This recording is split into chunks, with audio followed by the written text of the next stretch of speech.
बीच जांच एजेंसियों के सूत्रों ने दावा किया कि दिल्ली में धमाके के पीछे डॉक्टरों के टेरर नेटवर्क का हाथ था। दावा है कि वो सोशल मीडिया ऐप टेलीग्राम पर ग्रुप बनाकर एक दूसरे से जुड़े थे। सूत्रों ने बताया कि इस टेरर नेटवर्क का कनेक्शन दिल्ली के नजदीक हरियाणा के फरीदाबाद में पकड़े गए आतंकी मॉड्यूल से हो सकता है, क्योंकि दिल्ली में लाल किले के पास हुए धमाके से कुछ घंटे पहले ही फरीदाबाद में एक मकान के कमरे से 2560 किलो विस्फोटक बरामद किया गया था।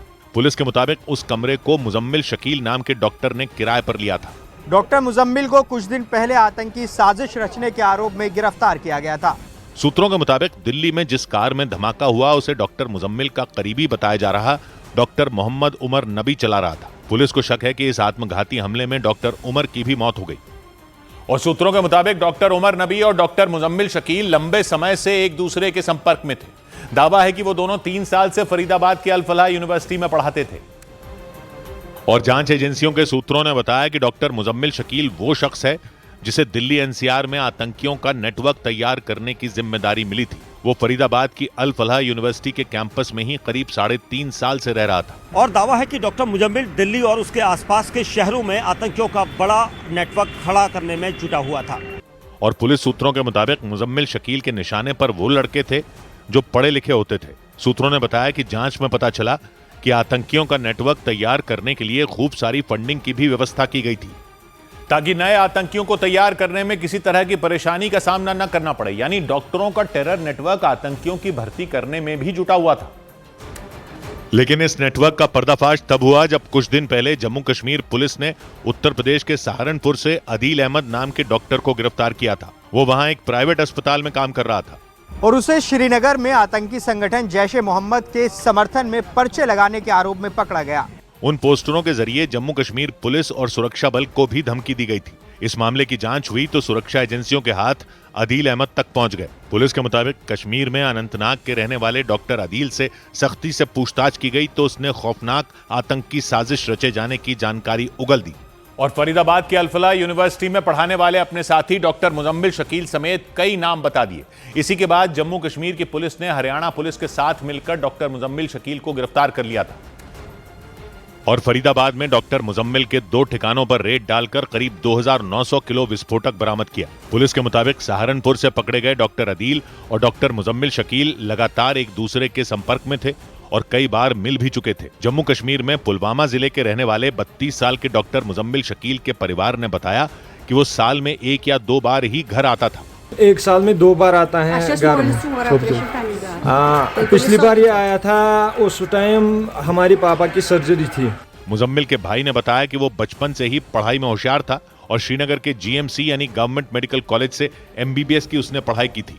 और सूत्रों के मुताबिक जांच में पाया गया कि सहारनपुर से गिरफ्तार किए गए डॉक्टर अदील अहमद का कनेक्शन भी श्रीनगर जीएमसी से था। दावा है कि सहारनपुर के अस्पताल में काम करने से पहले अदील श्रीनगर जीएमसी में नौकरी करता था। और इतना ही नहीं, दिल्ली में धमाका करने के मामले में आरोपी डॉक्टर मोहम्मद उमर नबी के संबंध भी श्रीनगर के सरकारी मेडिकल कॉलेज से थे। उसने वहां से एमडी मेडिसिन की पढ़ाई पूरी की थी और बाद में फरीदाबाद की अल फलाह यूनिवर्सिटी में पढ़ाने लगा था। यानी डॉक्टरों के टेरर नेटवर्क के 3 सदस्यों की जड़ें श्रीनगर जीएमसी से जुड़ी थी। मुजम्मिल शकील और उमर नबी ने वहां से पढ़ाई की थी तो सहारनपुर से पकड़े गए डॉक्टर अदील अहमद ने वहां नौकरी की थी। हालांकि बाद में मुजम्मिल और उमर फरीदाबाद की अल फलाह यूनिवर्सिटी में पढ़ाने लगे थे। लेकिन सूत्रों के मुताबिक ये तीनों लोग सोशल मीडिया के जरिए एक दूसरे से जुड़े हुए थे और खतरनाक मंसूबों को पूरा करने के लिए अपने नेटवर्क को बढ़ाने का काम कर रहे थे। डॉक्टर मुजम्मिल, अदील और उमर के अलावा शाहीना नाम की एक डॉक्टर भी इस नेटवर्क का हिस्सा बताई गई।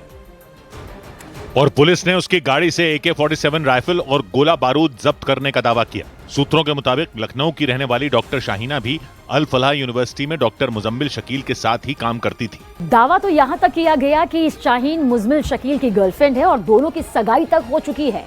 हालांकि मुजम्मिल के परिवार ने सगाई की बात से इनकार कर दिया। तो सुनने में कोई किसी के साथ एंगेजमेंट हुई, ये सही बात है? नहीं सर, ये सब एलिगेशन है। जांच एजेंसियों के सूत्रों ने बताया कि डॉक्टरों के इस टेरर नेटवर्क में शाहीना की भूमिका काफी अहम थी और दावा किया गया कि उसे भारत में आतंकी संगठन जैश-ए-मोहम्मद के महिला विंग तैयार करने का जिम्मा सौंपा गया था। मतलब उसे अपने नेटवर्क में पढ़ी लिखी महिलाओं को जोड़कर उन्हें आतंक का पाठ पढ़ाने का काम दिया गया था। और सूत्रों के मुताबिक ये काम सोशल मीडिया ऐप टेलीग्राम पर ग्रुप बनाकर किया जा रहा था। दावा है कि डॉक्टर शाहीना के तार आतंकी संगठन जैश-ए-मोहम्मद से जुड़े थे। और उसे भारत में जैश के महिला विंग की कमान सौंपी गई थी। सूत्रों ने बताया कि शाहीना को महिला आतंकियों की भर्ती की जिम्मेदारी दी गई थी। पाकिस्तान में ये काम जैश ए मोहम्मद के मुखिया मसूद अजहर की बहन सादिया अजहर करती आई है। दावा है कि सादिया की देखरेख में ही वहां आतंक फैलाने के लिए महिलाओं को कट्टरपंथ का पाठ पढ़ाया जाता है। और सूत्रों के मुताबिक उसी तरह का काम भारत में शाहीना को सौंपा गया था। जैश के महिला विंग की हेड सादिया अजहर का पति ऑपरेशन सिंदूर के दौरान भारतीय सेना के हमलों में मारा गया था। क्योंकि पहलगाम हमले के बाद भारत ने पाकिस्तान में मौजूद आतंक के कई अड्डों को तहस नहस कर दिया था। इसी कड़ी में पाकिस्तान के पंजाब प्रांत में मौजूद जैश के मुख्यालय मरकज सुबहान अल्लाह पर भीषण बमबारी की गई थी। उस हमले में वहां मौजूद मसूद अजहर के परिवार के करीब 10 लोग मारे गए थे। उसमें मसूद अजहर का बहनोई और उसकी बहन सादिया अजहर का पति यूसुफ अजहर भी शामिल था। यानी भारतीय सेना ने ऑपरेशन सिंदूर के दौरान जैश के महिला विंग की चीफ सादिया अजहर को सबसे तगड़ी चोट दे दी थी। इसी बीच भारत में जैश के महिला विंग की सरगना बताई जा रही डॉक्टर शाहीना पर पुलिस का शिकंजा कस उठा। लेकिन सूत्रों ने बताया कि दिल्ली ब्लास्ट में डॉक्टरों के जिस टेरर नेटवर्क का हाथ होने का शक है, उसमें कई और डॉक्टर शामिल हो सकते हैं। इसीलिए जांच एजेंसियों ने उनकी तलाश भी तेज कर दी। और इसी कड़ी में जम्मू कश्मीर के पुलवामा में एक और जगह छापेमारी की गई। पुलिस ने वहां सज्जाद अहमद नाम के डॉक्टर को हिरासत में ले लिया। बताया गया कि 2 रोज पहले ही उनकी शादी हुई थी। पुलिस ने उन्हें डिटेन किया है और अभी ये नेटवर्क कितना बड़ा है उस बारे में अभी पूछताछ की जा रही है, लेकिन मामला बहुत ज्यादा गहरा रहा है, खास तौर से जो डॉक्टर्स की इन्वॉल्वमेंट बताई जा रही है। जांच एजेंसियों के सूत्रों के मुताबिक डॉक्टर सज्जाद दिल्ली में धमाका करने के आरोपी उमर नबी के दोस्त हैं और वो भी फरीदाबाद की अल फलाह यूनिवर्सिटी में काम करते हैं। पुलवामा में उन दोनों के घर महज 5 किलोमीटर के फासले पर हैं। और इसीलिए शक के आधार पर डॉक्टर सज्जाद अहमद को भी पकड़ लिया गया। उनके अलावा लखनऊ में परवेज अंसारी नाम के डॉक्टर की भी तलाश तेज कर दी गई। वो लखनऊ से ही गिरफ्तार की गई डॉक्टर शाहीना का भाई बताया गया। और आशंका जताई गई कि डॉक्टरों के टेरर नेटवर्क में परवेज अंसारी भी शामिल हो सकता है। पुलिस की एक टीम ने लखनऊ के मणियाहू इलाके में मौजूद डॉक्टर परवेज अंसारी के घर पर छापा मारा। वो घर पर तो नहीं मिला, लेकिन वहां से कई अहम दस्तावेज मिलने का दावा किया गया। फरीदाबाद मॉड्यूल से जोड़कर इसको देखा जा रहा है, क्योंकि जिस तरीके से डॉक्टर शाहीना जो थी वो लखनऊ की उनसे काफ़ी नज़दीकी है। इसके अलावा एक और आरोपी जो कि फरीदाबाद मॉड्यूल में है उसके भी काफ़ी नज़दीकी बताए जा रहे हैं। यानी जांच एजेंसियों को शक है कि डॉक्टर शाहीना का भाई परवेज अंसारी भी आतंकी साजिश का हिस्सा हो सकता है। और यही वजह रही कि उसकी धरपकड़ के लिए पुलिस की कई टीमों को लगा दिया गया। सूत्रों के मुताबिक डॉक्टरों के इस टेरर नेटवर्क को जम्मू कश्मीर के इरफान नाम के एक मौलवी से आदेश मिल रहे थे। यानी मौलवी इरफान ही वो मास्टरमाइंड था जिसने देश के अलग अलग हिस्सों को दहलाने की साजिश रची थी। जम्मू कश्मीर पुलिस उसे भी गिरफ्तार कर चुकी है। जांच एजेंसियों के सूत्रों के मुताबिक मौलवी बनने से पहले इरफान श्रीनगर के जीएमसी यानी गवर्नमेंट मेडिकल कॉलेज के अस्पताल में पैरामेडिकल के पद पर तैनात था। मतलब वो डॉक्टरों और नर्सों की मदद करता था। और वो भी उस कॉलेज के अस्पताल में जहां से मुजम्मिल शकील और उमर नबी ने पढ़ाई की थी। सूत्रों ने दावा किया कि पैरामेडिक के पद पर रहते हुए इरफान जीएमसी के छात्रों और स्टाफ में कट्टरपंथ के बीज बोने का काम करता था। और जम्मू कश्मीर पुलिस के सूत्रों का दावा यह है कि आतंकी साजिश की परतें खुलनी ही तब शुरू हुई जब मास्टरमाइंड माना जा रहा मौलवी इरफान पुलिस के हत्थे चढ़ा। जम्मू कश्मीर पुलिस और सेना पर हमले की धमकी देने वाले पोस्टरों की जांच करते हुए पुलिस इरफान तक पहुंची थी। और तब जाकर पता चला कि इरफान महज मौलवी नहीं बल्कि आतंक की एक पूरी यूनिवर्सिटी चला रहा था। सुरक्षा एजेंसियों के सूत्रों का दावा है कि इरफान आतंकी संगठनों को अलग अलग कामों के लिए हथियार मुहैया कराया करता था। यही नहीं, इरफान पर जम्मू कश्मीर के युवाओं को आतंकी ट्रेनिंग देने के लिए पाकिस्तान भेजने के भी आरोप हैं। और बताया जा रहा है कि पाकिस्तान और अफगानिस्तान में बैठे कई आतंकी संगठनों के साथ वो लगातार संपर्क में था। और सूत्रों का दावा है कि इरफान से पूछताछ शुरू होते ही आतंक की सबसे बड़ी साजिश से पर्दा उठना शुरू हो गया था। एक के बाद एक नए किरदार जुड़ते चले गए और आतंक की पहेली सुलझती चली गई। और सबसे पहले मौलवी इरफान के जरिए जांच एजेंसियां सहारनपुर में डॉक्टर अदील तक पहुंची। डॉक्टर अदील से कुछ हथियार मिले और डॉक्टर मुजम्मिल की जानकारी मिली। डॉक्टर मुजम्मिल शकील को ढूंढने के लिए पुलिस फरीदाबाद तक पहुंच गई। वहां हथियार और विस्फोटक तो मिले ही, डॉक्टर मुजम्मिल की गर्लफ्रेंड कही जा रही डॉक्टर शाहीना शाहिद की जानकारी भी मिली। इस दौरान सुरक्षा एजेंसियों को सैकड़ों किलो विस्फोटक और कई हथियार बरामद हो चुके थे। यह भी साफ हो चुका था कि देश को दहलाने की बड़ी साजिश रची जा रही थी।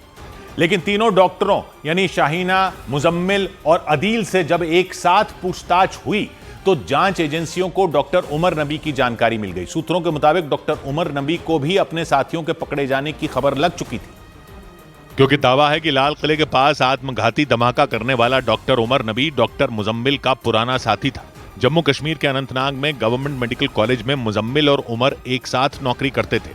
फिर कश्मीर से नौकरी छोड़कर दोनों एक साथ अल फलाह यूनिवर्सिटी पहुंच गए थे और सुरक्षा एजेंसियों के सूत्रों का दावा यह है कि अपने आतंकी इरादों को अंजाम तक पहुंचाने में भी मुजम्मिल और उमर एक साथ ही लगे हुए थे।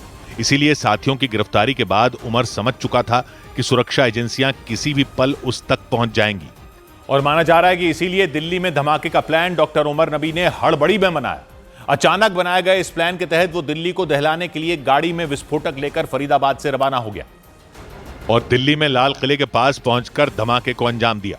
इस आत्मघाती धमाके में कई लोगों की जान चली गई, लेकिन माना जा रहा है कि सुरक्षा एजेंसियों ने आतंकियों के एक बहुत बड़े प्लान को नाकाम भी कर दिया। सूत्रों का दावा है कि आतंकियों की योजना सिर्फ दिल्ली नहीं बल्कि देश के कई शहरों में एक साथ धमाके करने की थी, लेकिन डॉक्टरों की टेरर कंपनी को दबोचकर एजेंसियों ने उनके प्लान को नाकाम कर दिया। सूत्रों के मुताबिक उमर ने जिस कार का इस्तेमाल किया उस कार की जांच करते हुए ही एजेंसियां पुलवामा में मौजूद डॉक्टर सज्जाद अहमद तक भी पहुंच गईं।